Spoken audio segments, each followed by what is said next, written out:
Why, no, I did not have a Brock Faber fight on my bingo card in this one tonight as the Minnesota Wild finish off the road trip with a 5-3 win over the Pittsburgh Penguins. All eyes on Marc-Andre Fleury tonight, and he was key in the second period, especially for the Minnesota Wild tonight.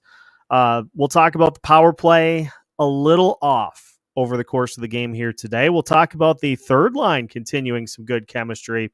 Freddy Gaudreau with a couple of goals here tonight.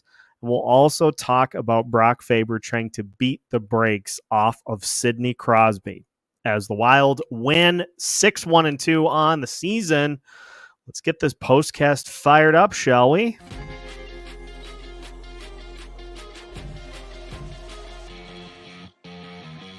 You are Locked On Wild Postcast, part of Locked On Minnesota on the Locked On Podcast Network. Your team every day.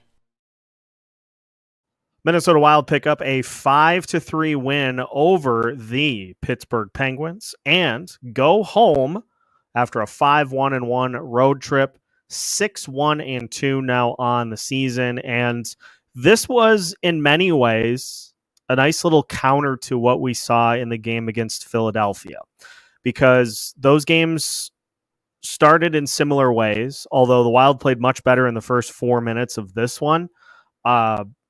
Penguins get a couple of goals to start it off in the first, but the Minnesota Wild battle back. They get it tied 2-2 heading into the second. The Wild take the lead and extend the lead in the second, despite the Penguins making a push, which you expect that the home team is going to after kind of letting the lead slip away there in the first period. You expect that the Penguins are going to make a push, and the Wilds were able to keep them off the board and add 2 goals to their tally in the second. After that, the Wilds see the lead cut down to 1 goal, 4-3 at that point. But then empty netter, Marc-Andre Fleury makes some really good saves down the stretch, and the Minnesota Wild they just continue to rack up wins and points. And I honestly, I think we expected that we put the over-under for the Minnesota Wild at 4.5 this month for wins, and they got 6. So mission accomplished for the Wilds. We got a lot to dive into here in this one tonight, but let's just start like I like to do by going over all of the particulars for this matchup tonight. And we'll dive into some of the details as we go, much like John Hines likes to. The Wild outshot the Penguins in this game 40-29, and I knew coming into this game that the Pittsburgh Penguins 5-on-5 defense was atrocious. I didn't think it was this bad. And the Wilds were able to get plenty of shots. They were doubling up the Penguins in the shots department at one point, and they continue to fire away. They continue to pepper the net, and a lot of their goals, as you'll see when we take a look at the heat map, a lot of their goals came in close, which has been a common theme for this Minnesota Wild team over the early part of the season. They just continue to attack in close and continue to come away with goals. Other stats, the Wilds, they were dead even in the hits department at 15 apiece. Penguins had a bit of a face-off advantage at 35-25.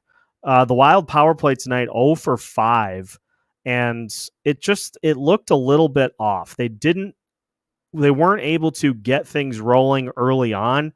Last couple of power plays, especially on 5-on-3, they did a better job of getting looks. Just some great saves made on the other side of the net. And so, like I've said previously, a power play is measured by the goals that you score, not necessarily what else happens. So tonight, the Wild 0 for 5. Not able to get any power play goals, but it wasn't for lack of trying down the stretch. The Penguins' power play was 1 of 2, and that was one that I think you would point to and say, you need your goalie to make that save, but it didn't end up hurting the Wilds. and they were able to come away with the win. Block shots, the Wild blocked 17 shots tonight. The Penguins blocked 13. And if we get to the notable performances in this one tonight, Matt Boldy played 23-31 of ice time tonight. He did get some penalty kill time tonight, which was an interesting wrinkle that we'll talk about later in the show as well. 5 shots on goal. He had 1 block, 1 hit, 2 takeaways in this one. Joel Eriksson Ek, 22:05. He had 2 shots on goal and 2 hits. Rough day in the faceoff circle, but that's the first time that we've said that with Joel Eriksson Ek. He was 10 of 29 in the faceoff dot tonight. Marcus Foligno in this one, 11:22 of ice time. He had 2 hits. Freddy Gaudreau, 2 goals and an assist. A 3-point game for Freddy Gaudreau. He had 4 shots on goal. He had a block. He had a hit. He was 5 of 8 in the faceoff circle. Really, really good game for Freddy Gaudreau. 12 minutes, 53 seconds of time on ice. Marcus Johansson, 1 shot on goal in 14:39. So we are getting back into that territory again.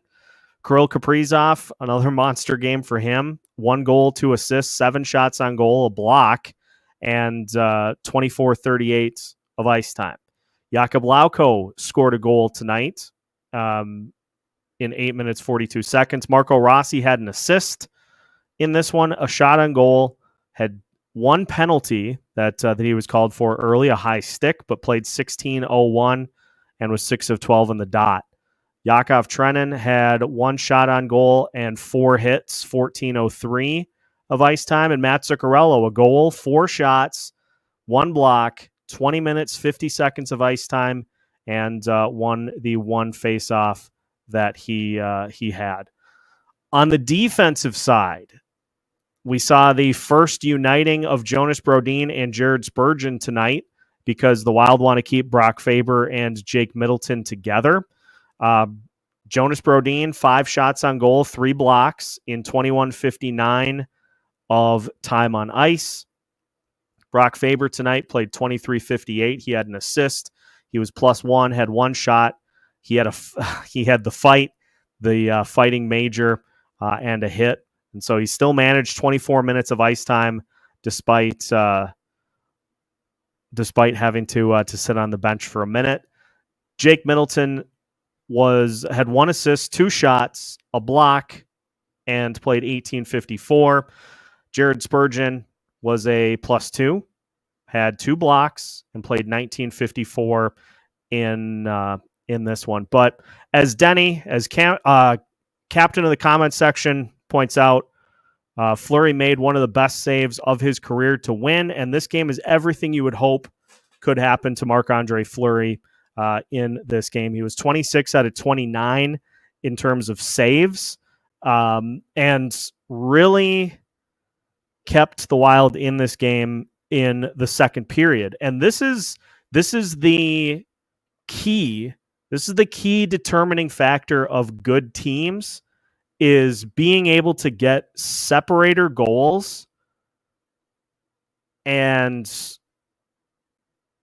despite having the other team control the action.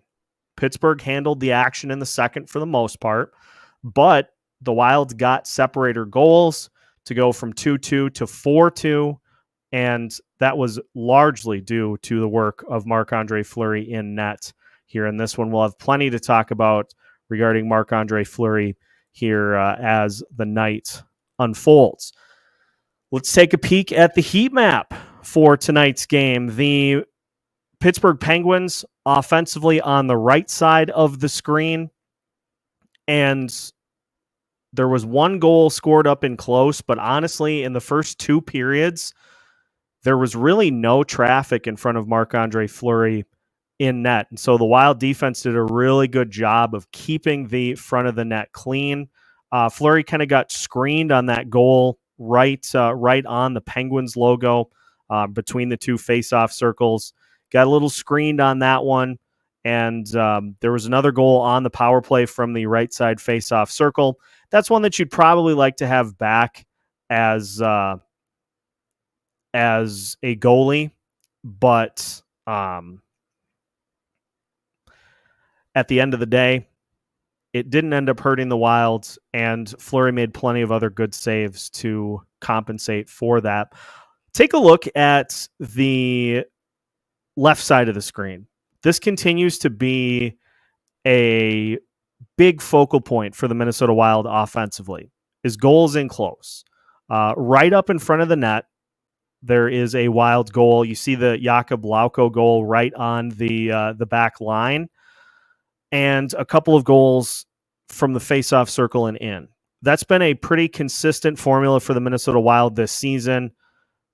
A great method to the madness to continue to attack from in close and to continue to just really test goalies. That's what it's about. It's about testing goalies in close and really making sure that you're not getting cheated with your opportunities when you are on defense or when you're on offense.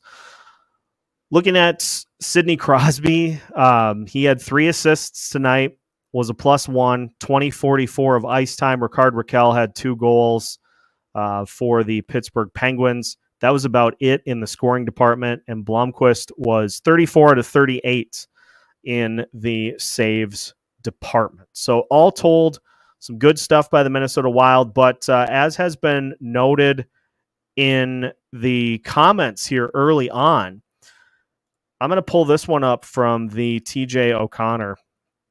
Not the best game that the Minnesota Wild have played by any stretch of the imagination, but this is what separates the good teams from the not good teams, is the ability to go on the road to win without having your best stuff.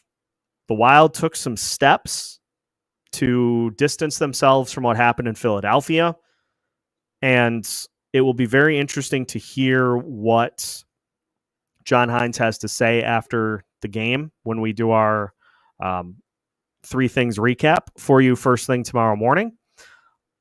It'll be interesting to hear what he had to say, but it felt like a step in the right direction from a results standpoint, but there are still some things that need to be tightened up a little bit for the Wild in terms of their overall product, their process.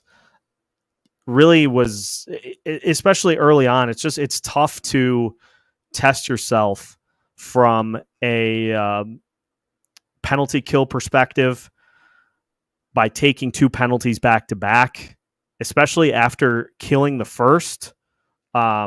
It's tough to put yourself in position to have to defend a power play 2 straight times.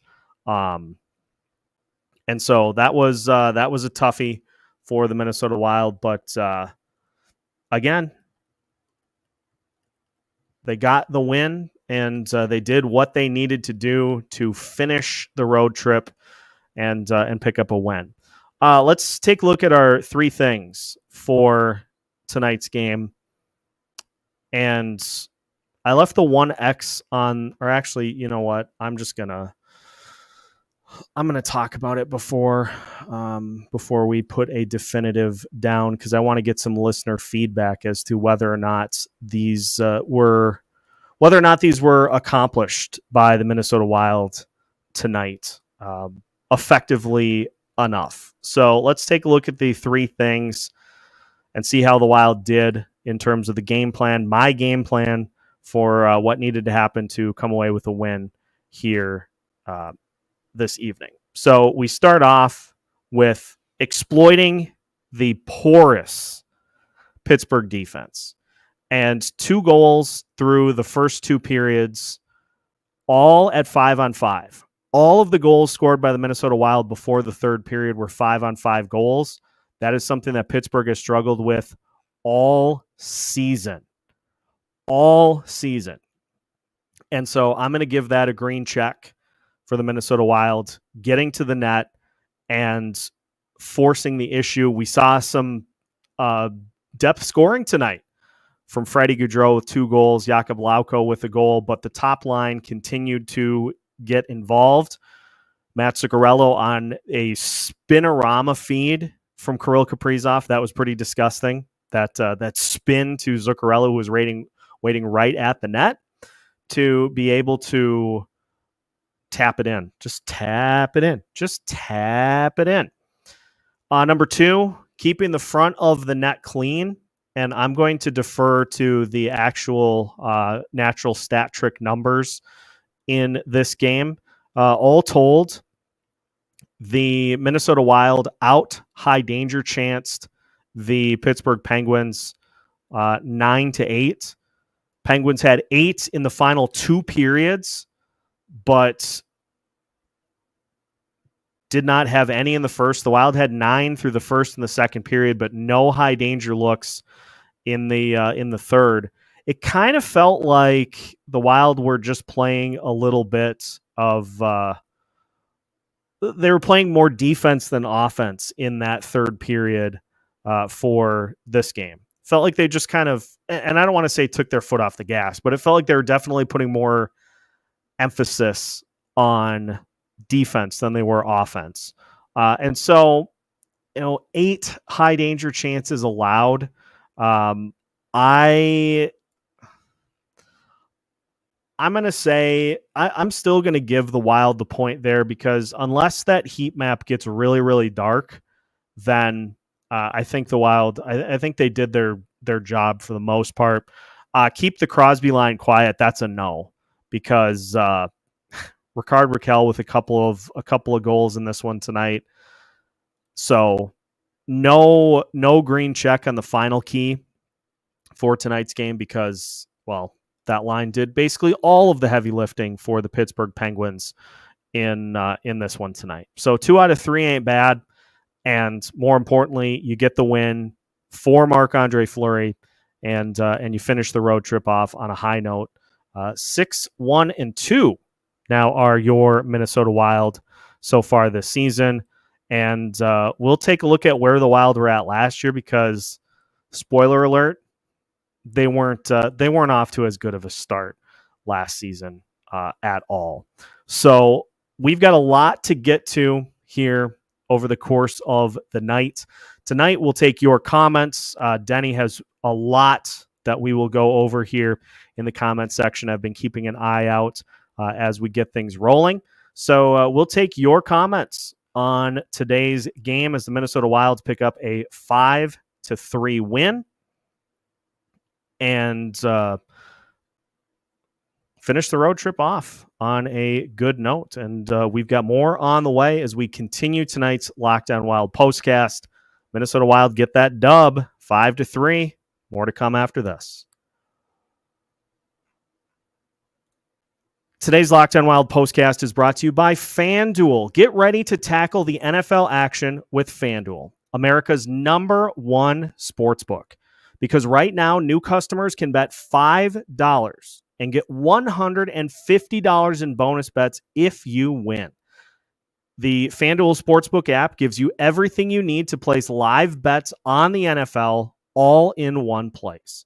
So when you get a hunch in the middle of the game, you can check out the latest stats, view live play-by-play, and so much more on the same page where you place your bets.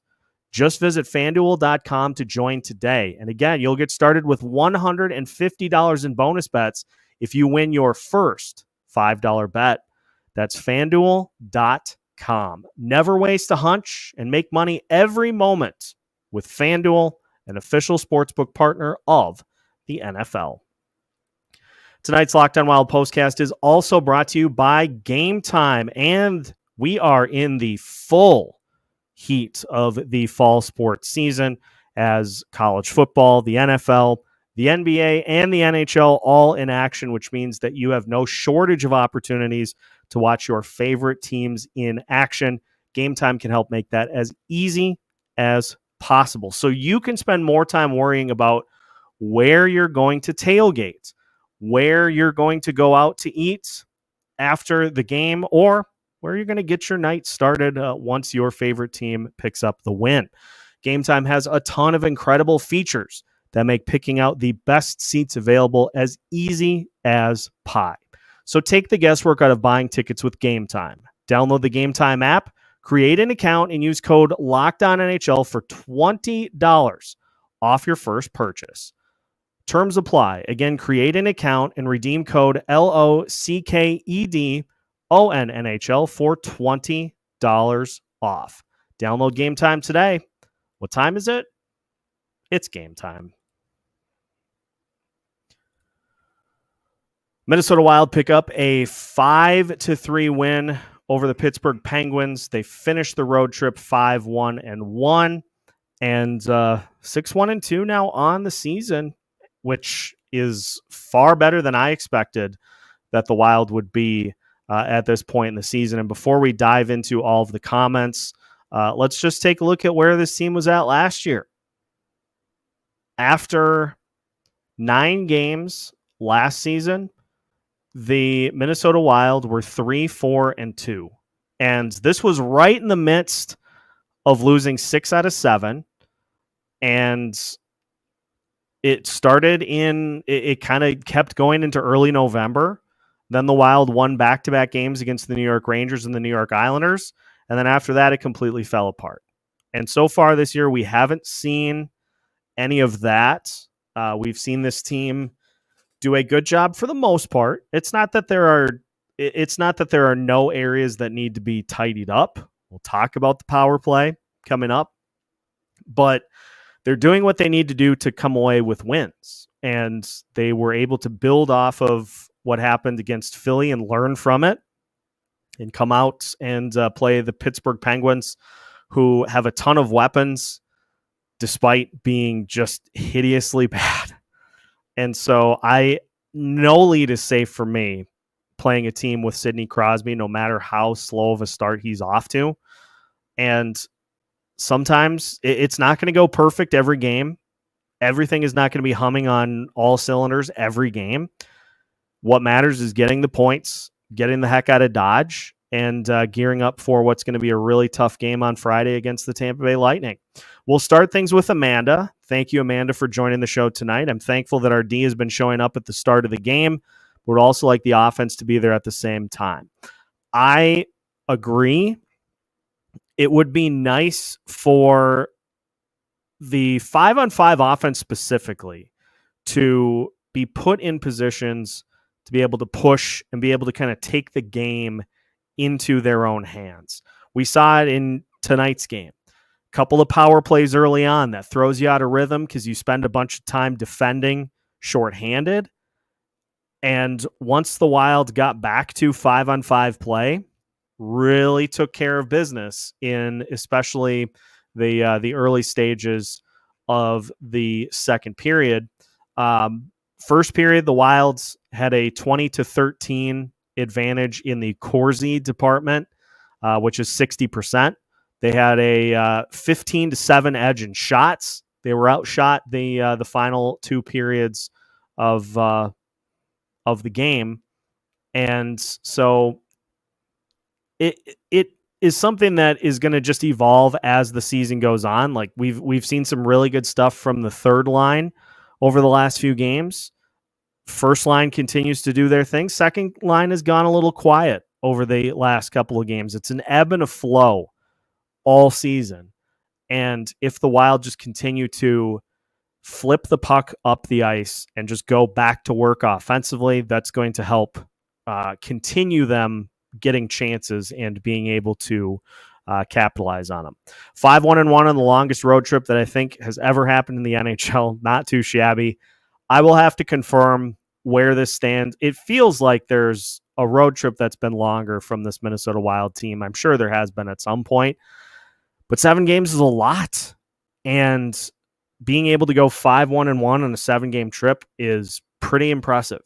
And you look at the teams that they beat. They beat the Tampa Bay Lightning and the Florida Panthers on the road in their buildings in back-to-back games. And they kept it close with Winnipeg. I know they lost that one in OT. But other than the game against Philly, they really haven't had a true stinker yet so far this season. Flower Fashion and Kirill has 18 points in 9 games. It was you just knew that Kirill was going to end up factoring in with how he played again tonight, and he gets the empty net goal. He assists on a couple of goals. The assist to Matt Zuccarello on his tap-in goal is disgusting. Like full spinorama, and he's able to get it right to where Zuccarello was waiting for it. Nobody had any chance on that other than Matt Zuccarello. If he doesn't get that pass, nobody's going to. But that's just what Kirill does. Is his vision is just completely different from what we see from other players, to the point that sometimes he does things that no player can anticipate. Leads to some turnovers, but you take the good with the bad. And for Kirill, 2 points per game, just lighting it up and continuing to do so as the season unfolds. Urban said they needed at least 6-3 in October, gave us 6-1-2, which is a massive dub. Yeah, they found a way to go 6-3 with 2 additional points. So that's always a great part to add on top of it, is taking advantage of the NHL point system and being able to sneak out a couple of extra points there as well. That's what you like to see. That's what the potential playoff teams do, is find ways to steal those extra points. Zach joining us tonight. Thanks for hopping in, Zach. Awesome game. We have to come up with other tricks up our sleeves than the horseshoe on Kaprizov, getting a little too predictable. At some point, teams are going to devote attention to other players, because I think right now the attention is to an extent going to Kirill, but he's finding plays to make it, like he's finding ways to get everybody involved, especially Rossi and Zuccarello. At some point, teams are going to say, well, if we divert all of our attention to him, then he's just going to find other ways to move the puck around, and they'll spread the coverage out a little bit. And then that's when he's just going to take over. This is just the Wild as a team really rely on him to be the one that stirs and gets the offense going. There will be stretches where other players will step up and kind of take the lead. But at this point, as long as Kirill is in this nice little stretch that he's in, just keep riding it. Just keep going. Tom joining us tonight. Flower was the key. He really was in this one. 26 out of 29 in the saves department, but especially in that second period where, now I'll have to see if these numbers are correct, because they don't add up from a shots department. So I'm thinking Natural Stat Trick might have let me down a little bit. But Marc-Andre Fleury in this game, he finished with a negative 1.2 in the goals saved above expected department. And you can attribute that to the goal that was scored by, I think one of the goals that was scored by Rickard Rakell. That's the one that you'd probably want back. But like, go back to that second period where the Penguins were doing some really quality pushing. And actually, now that it updated, his expected goals against was 2.26. So it was negative 0.73 above expected. So that's one goal. And that's probably the Rakell goal that he would want back. Other than that, second period especially, really key saves down the stretch when Pittsburgh was trying to mount the comeback, get the equalizer goal to try to make it 4-4. He had some really great saves as well. He got the standing ovation down the stretch for his efforts from the Pittsburgh fans. So I'm sure there were a ton of emotions that he was trying to keep in check all game long. And I don't envy having to try to do that. I'm sure it's not easy to keep all of that in check while you're also trying to make sure that the other team doesn't score more goals than your team does. So credit to Fleury for battling in this one and for doing what he needed to do. I thought the defense did a good job of helping him out as well. Symbiotic relationship between defense and goaltenders came into play once again here in this one. Crybaby Crosby back at it again, cross-checking Faber several times while he's on the ground and running away like a baby when Faber wanted to talk about it. Yeah, I don't think Crosby expected Faber to grab him by the jersey and pull him back to him and say, no, you're not going anywhere. But credit to Faber for just saying enough is enough, because Crosby did have him on the ground and was just kind of pushing him into the ice. And Faber got up, grabbed Crosby, pulled him back. You could see Crosby was like, no, thank you. So they summoned in the honorary fighter, St. Ivany, and Faber landed some punches. First fighting major of his career. But I think that you could see the reaction from the Wild bench on that play, that they were all tapping their sticks on the boards, showing their approval, because that's just Faber. That's just Brock Faber right there. He's not going to take any nonsense from anybody. So I give him full marks and full credit for pulling Sidney Crosby back to him and trying to get something started that Crosby very clearly was not willing to finish.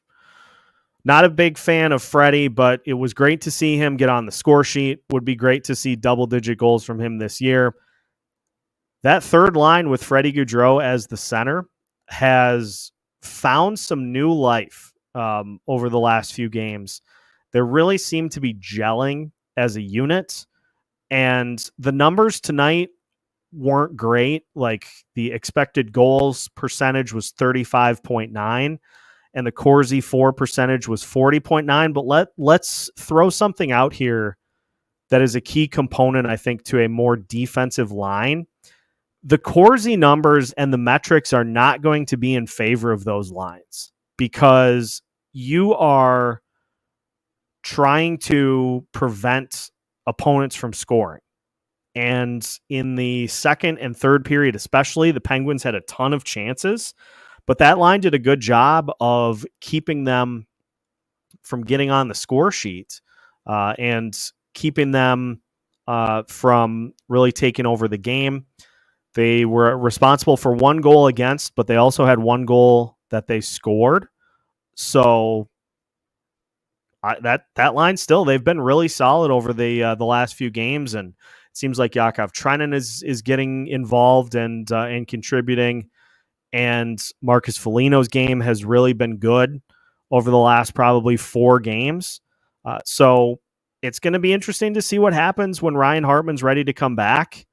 Does he just go right back to that third line, or do the Wild allow that pairing or that line combination to marinate a little more?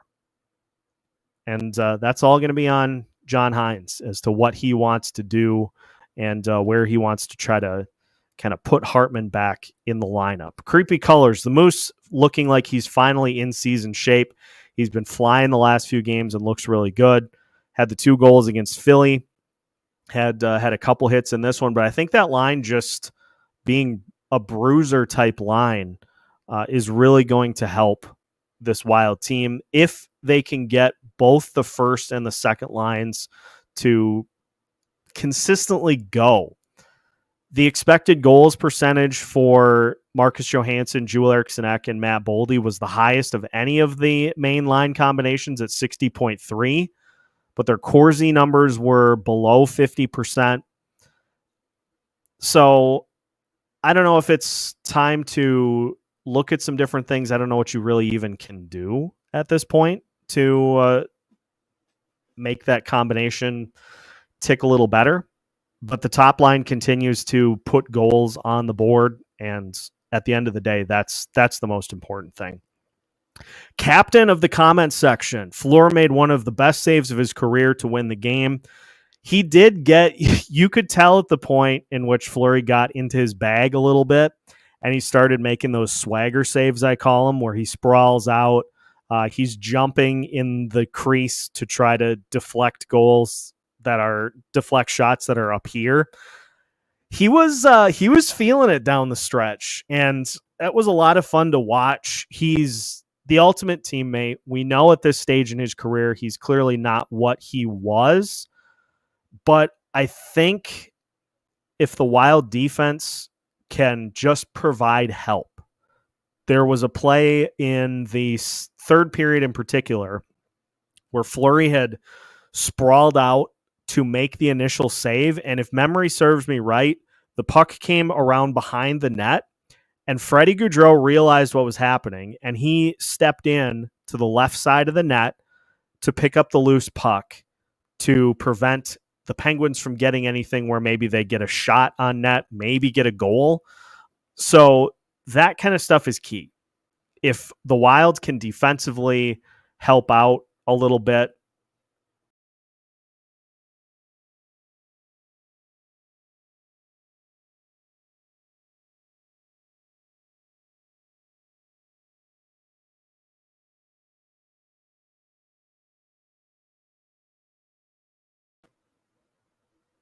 must have been my internet. Okay, we're back. Especially after the goalie makes the initial save, if the Wilds can help defensively, just clear the puck out. Marcus Foligno did it at one point in the third period where Fleury made the initial save, and Foligno took the puck and he smashed it into the corner. He was able to get his stick on it and kick it into the corner to help out.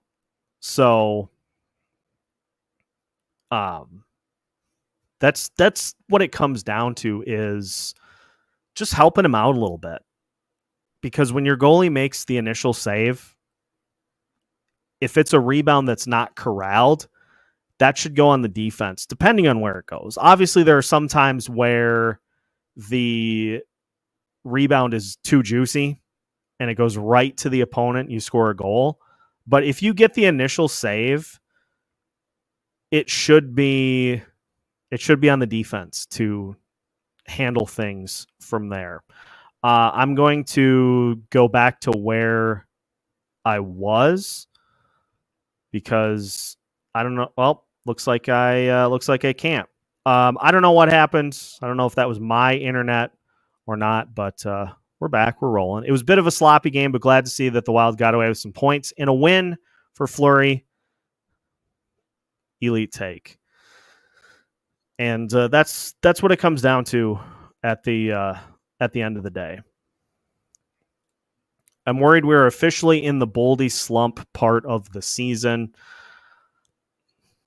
I don't know if I am going to call it a slump at this point, because he's still getting, like, his shot volume has increased over the course of the season. He is going to finish the month of October with 29 shots on goal and still shooting 13.8% on the season. He had some good looks in this one tonight. He had a couple of good looks on the power play, and maybe there are a few others that you'd like to see him just let it fly, as opposed to trying to pass to somebody else. But that's part of the learning experience with young players, and they go through it on a game-by-game basis. It can look like something is fixed, and then all of a sudden a player goes back to some of the old habits. It's just, that's part of the game. That's part of the process. And I look at the fact that he's got 19 shots in the last 3 games. Has he scored a goal in the last 2? No. But I feel like Boldy's just a kind of a wave. You got to ride the wave a little bit. Sometimes the waves aren't as high. Sometimes you get goals in multiple games. It's all about the other things that he's doing. He still continues to battle pretty effectively on the boards. He's great at keeping the puck in the zone and keeping it away from opponents. So as long as he continues to do some of that stuff to impact the game, I'm not going to be too worried about it. Now, if we go to where in the month of November, all of a sudden he's got no goals, then yeah, let's talk about it. But at this point, 2 games with no goals. I'm not raising alarm bells at this point in the season. Spurgeon looked himself tonight. Really hope he's fine because he definitely passes the eye test. I thought he looked way better in this one tonight. It was clear that he just needed some time to recuperate. I still don't know what the exact story is, whether it's new injury, whether it's just he's sore, dealing with the same thing. We don't really know. I find it weird how specific the Wild's wording of all of this has been. It seemed like John Hines in the pregame was really, really intentional with how he worded things regarding Jared Spurgeon. Could just be me being paranoid, but I still feel like we're not out of the woods with this yet. But the fact that he was able to come back in and play pretty solid, and I don't know when the decision was made to scratch Declan Chisholm tonight, but throwing Spurgeon in on the second power play, I know that unit didn't score, but he looked fine there too. So that's a step in the right direction for Spurgeon. I think the key is going to be, how does this Spurgeon-Brodin pairing evolve? Because Faber and Middleton have been really good. So credit to John Hines for not immediately breaking them up because Jared Spurgeon came back. Credit to him saying, we're going to see how this plays out and see if they can develop some chemistry. I like the fact that we get a little bit more time to see all that. Looking at a couple of teams that are of concern, obviously Dallas, as the TJ O'Connor points out, Dallas is going to be a problem all season. Colorado's a mess. They finally got their goaltending situation figured out, and then they lose to Chicago. So it probably is going to be Dallas and Winnipeg. The Wilds, on the second night of a back-to-back, kept it to a 1-goal game against, at that point, arguably the best team in the league. So that's encouraging. The real test is going to be Dallas, because all of last season and even part of the year before that, those matchups are not even remotely close. If you can steal one from Dallas, that's going to be really, really intriguing as to where the Wild stand in the litmus test of the rest of the Central Division. You've shown you can contend with St. Louis. The Utah Hockey Club might be completely dead. They have just fully taken on water at this point in the season. The Nashville Predators slowly starting to creep out of their early season funk, but they're not invincible right now. And the Wild are one of only 3 teams in the division with a positive goal differential right now. In fact, there are only 6 teams. There are only 4 teams. How about this? How about this for a little stat? There are only 4 teams in the Central Division right now that have a double-digit goal differential in positive territory. Those teams are the Vegas Golden Knights with a +19, the Winnipeg Jets with a +18, the Dallas Stars with a +12, and the Minnesota Wild with a +10.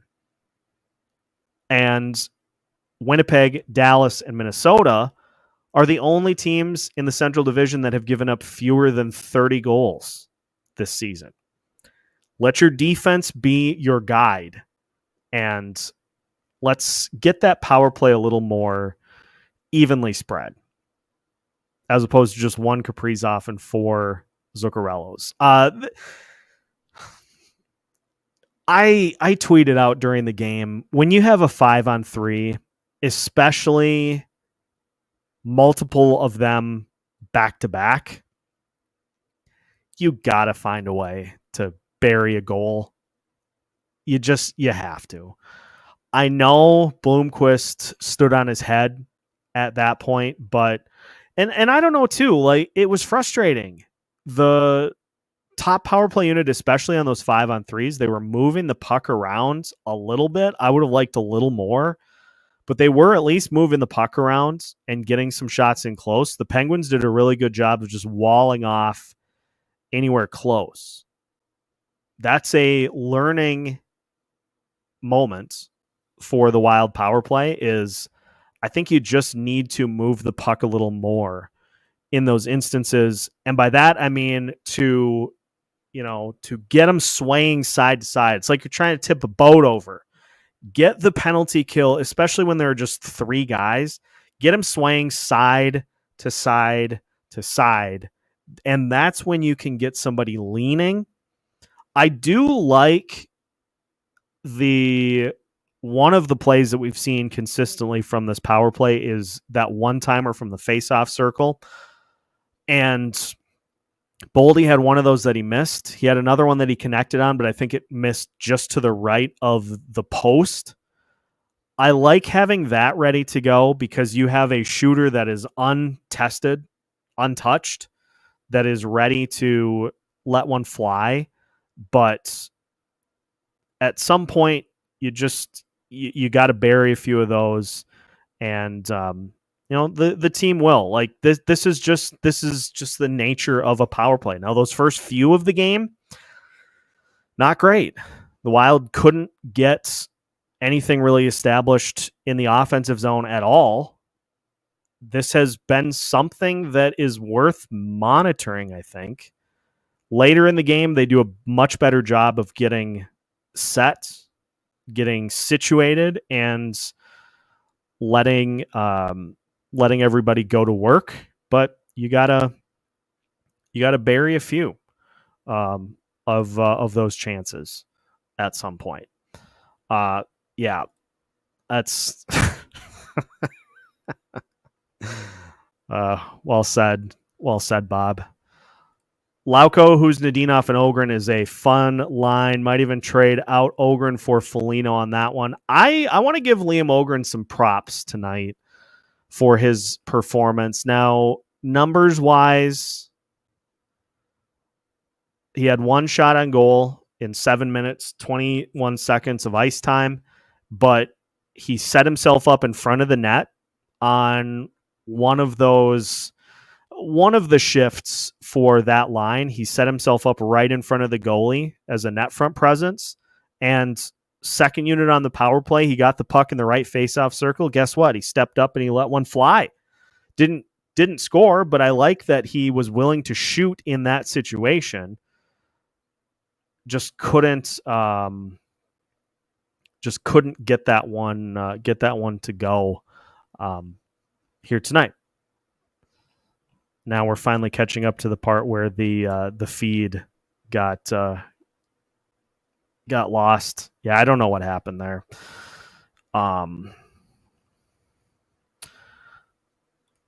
Yeah, Denny brings up a great point here. Second line, it's just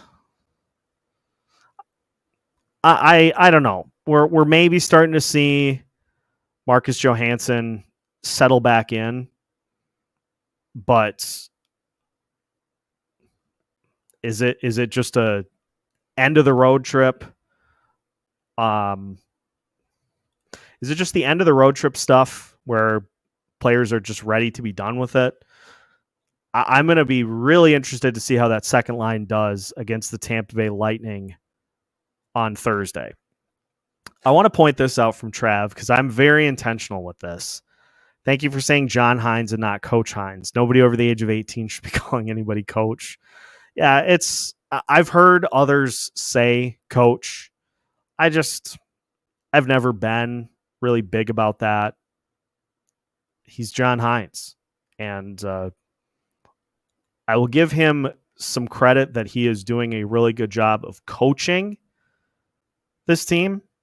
So he's doing a good job as a coach, but I will always refer to him as John. Spurgeon and Brodin, very good in Denny's elite opinion. Top 10 when they play. Their numbers tonight, 15 minutes, 16 seconds together. Expected goals against was a .156. On-ice shot attempts 4, 13. On-ice shot attempts against 9.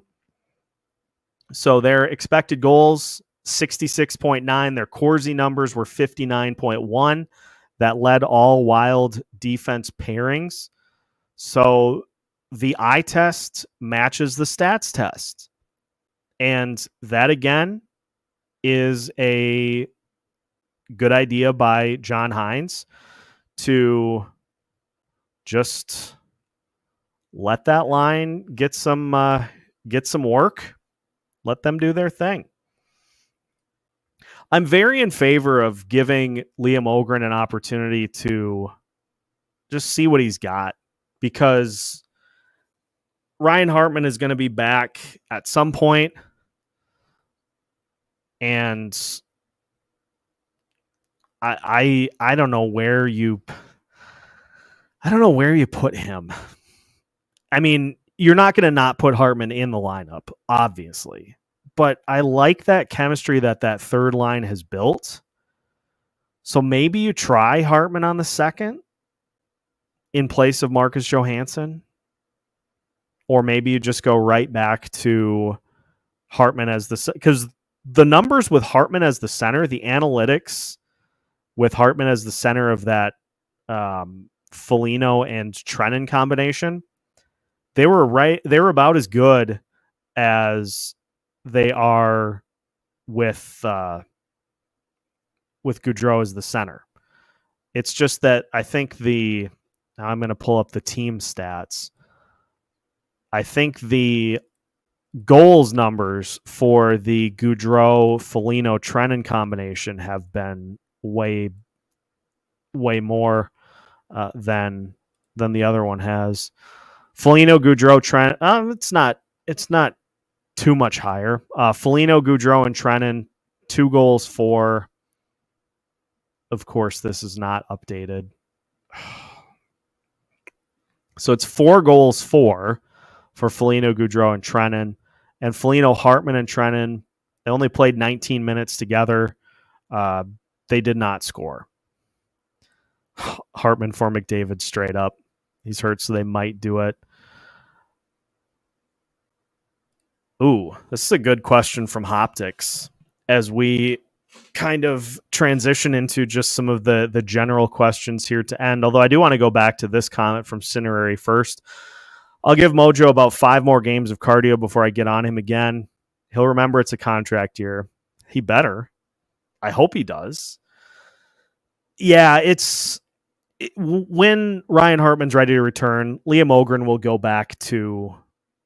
go to Iowa, or he'll stay as the 13th forward. I don't know exactly how that'll work out, but Hartman will go back into the lineup at that point. It's just a matter of time. As a credentialed media member, you've obviously rubbed elbows with important people in the Wild organization. Who is your favorite? Is Gorg as much of a beauty as he looks on TV? Kevin Gorg is A+, A++ even. One of my favorite people. Also, big shout out to Jesse Pierce, who is tremendous as well and sits in a close proximity to me. So anytime something's going on during the game, we get the opportunity to just sound it off of each other. And it's nice to have some sounding boards to bounce some things off of. If I'm seeing something, I can say, am I right on this? And most of the times it's no, you're out of your mind. No, I'm kidding. Let's go to this. Yakov Trenin. We said this going into the season, and I think this is probably the correct take on it, is as long as Marcus Foligno is playing as well as he is to start the season, Trenin is kind of a duplicate. And if Foligno started off slow or got hurt right away, then having Trenin, that makes some sense, but it feels like kind of a duplicate at this point. He's good at blocking shots. He's good on the penalty kill, but I think Foligno has had a far bigger impact at least at this point in the season. But again, it's early. There could be a lot that happens between now and the 20-game mark, 25-game mark. There's still a lot that can happen. So we treat these early games kind of tentatively because you're still trying to form an opinion as to what you see from this team. So far, what we've seen from this team, they're disciplined for the most part. They play really good defense. They are getting really good production from the top line.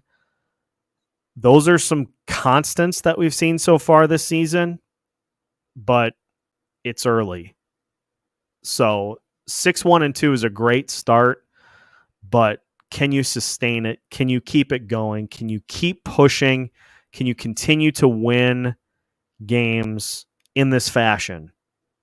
If they do that, then it's going to become more and more sustainable. It's going to become more and more of their identity. John Hines has talked about this so far this season as we're starting to figure out the identity of how this team wins games. And a lot of it that we've seen is playing well on the road, playing stingy defense, getting opportunistic scoring. Those are the things that you need to do, especially on the road. Getting great goaltending. Those are the things that you need to do on the road. That second period tonight that's as blueprint of a second period as you could possibly have. The Wild weathered a push by the Pittsburgh Penguins and added 2 goals to their tally. That is as clear-cut of a winning blueprint on the road as you can find. You're not going to do that all the time, but there's something to be said about weathering a push from a team in their building and being able to say, yeah, we took your best punch and we went and scored a couple of goals on top of it. I'm never going to say no to this, even at this point. Dewey won forever. But I have a feeling that Trenin will find his way to gel into this line. We've already seen some of it, and we're just going to continue to see more of it as the season unfolds. The analytic numbers suggest that third line can be, maybe it's not the full level of the grief line, but the analytics suggest that line can become what that line used to do, which is to just suffocate opponents and build up a goal differential with that third line. And so far they've done that this season. Favorite freezer pizza. Choose your words carefully. I have a completely off the board for this. I guarantee none of you have the answer that I'm going to provide. My favorite freezer pizza is the California Pizza Kitchen brand's barbecued chicken, thin crust, because you can square it up. I cut my pizza slices in squares because it makes it look like I'm eating more. Don't try to justify that. That's my go-to is California Pizza Kitchen. Heggy's is getting a ton of love. 7th Avenue Pizza is A++ too. I just love barbecue chicken pizza. That's my just top choice. So I'm always going to go with that. I won't say no to Domino's either. Let's finish tonight's show by talking about the 3 stars for tonight's game. Oh, Trav, you're making me hungry. Brew Pub, lots of matzah or Heggies. And Steamroller's eating leftover barbecue chicken pizza right now. Jealous. All right, 3 stars for tonight's game. I think it's pretty clear cut. I've got 3 names in mind for tonight's game. You can put them in any order you want. But I think the 3 stars got to start and end with Kirill Kaprizov, Freddy Gaudreau, and Marc-Andre Fleury. I think those are your 3. And I think because it was Marc-Andre Fleury night tonight, I think this is the appropriate ranking. Flower 1, Kirill 2, Freddy 3. I think that's perfect. Elite work by the TJ O'Connor in putting that list together, and I don't think we're going to get much objection to that grouping. So Minnesota Wilds finish off the road trip 5-1-1, and they now have a few home games coming up. They've got the Tampa Bay Lightning on Friday, Toronto Maple Leafs on Sunday. We'll have you covered for both. I think I will have to cover both of those games remotely, just with some other things that are in the works on the not Locked On side of things that I will hopefully be able to talk more about next week. But I think I'm going to be covering those remotely. We'll have you covered, though. We'll have you covered for Friday and Sunday no matter what. So appreciate everybody hopping in here for this one tonight. Another solid Minnesota Wild win as they beat the Pittsburgh Penguins, and a full level of postcastery. Postcastery, is that we're making it a word. Full level of postcastery here tonight. So appreciate everybody tuning in. Before you leave, though, make sure to hit that like button. Make sure to subscribe to Locked On Wild if you have not already, so that we can continue to keep things rolling here in the early part of the Minnesota Wild season. 5-3 win for the Wild to complete the road trip. We'll have a 3 things recap for you first thing in the morning, and we'll take a look at a couple of other things for you throughout the rest of the week. So make sure to stay tuned to Locked On Wild, the winning Wild, 6-1-2 on the season. Everybody have a great night. We will be back at you with a brand new episode first thing in the morning as part of the Locked On Podcast Network.